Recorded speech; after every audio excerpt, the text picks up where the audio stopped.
absolute favorite novel, Embers ad Infinitum, is about a small team of privileged young adults living in a post-apocalyptic dystopian society, slowly realizing that their home is not as perfect as it seemed. While I was reading the novel, it seemed eerily similar to how the real world is. For example, the exploitation or the strong taking advantage of the weak, or the protagonists initially turning a blind eye to those suffering around them. Nowadays, bad news is widespread everywhere on media. You can see it on TV, on social media sites, on news sites as well. I'm sure you've heard of the war in Gaza and the war of South Sudan maybe, and the demonstrations that happen all over the world, including in our very own country. It almost seems like the world is falling into a dystopia, like those in fiction, and little is being done to save us. Basically, we're doomed in 20 years if we don't do anything. But that got me thinking, what exactly do I want the world to look like in 20 years? Is it a utopia perhaps? Or maybe something more realistic? But before I answer that question, let me introduce myself. Dear judges and fellow contestants, my name is Joan from SMAK BPK Penabur, Bandung. And in the next 3 minutes, I'll be explaining what my vision of a world in 20 years should look like. Imagine a world with no war, no hunger, and no poverty. A pollutionless world with 100% clean green technology and cutting-edge AI to do all of the hard work for us. Sounds great, right?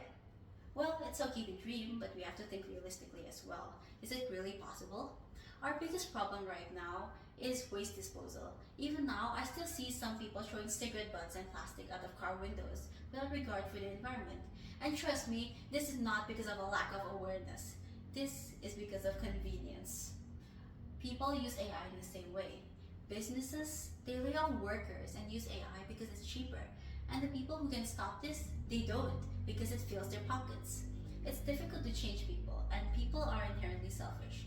But idealism isn't bad. I too am someone with a lot of wants. Altruistically, I want world peace. I want no one to suffer. I want no one to face hunger.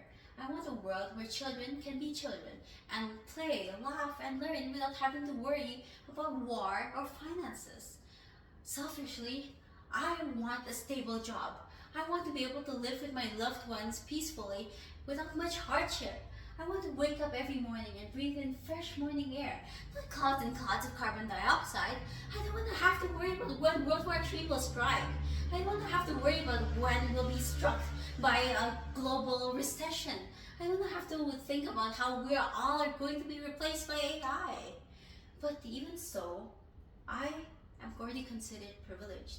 You are also already considered privileged. Somewhere out there, there is somebody facing greater injustice than we are. That is not to offset our own hardships. But if we want the world to become a better place, for ourselves, for others, we can't just sit still like sitting ducks and wait for someone to conveniently hand everything over on a silver platter. No, we have to act. Imagine the world's problems as this box here. Right now, there's a few people trying to hold it up, but eventually, they'll be crushed under its weight. But what if we join hands? What if our world's leaders all work together to find a solution? Nobody will be crushed. Ladies and gentlemen, we are part of the present. We are who decides on the future. In 20 years, I see myself with a degree in food science. I will make foods that are cheap, accessible, and nutritious for everybody. What about you? Where are you in the future you see? Maybe we won't be able to fix the world's problems in 20 years, but what we can do is change our own mindsets, change the mindsets of the generation after us, and join communities, help those around us. The world I envision in 2045 is not a flawless one, but it's one where we help each other, where we work together to reverse all of the damages that we as humans have caused. A future where we will not stand for injustice, where we will not remain bystanders anymore. That, ladies and gentlemen, I believe will be possible as long as we unite as one.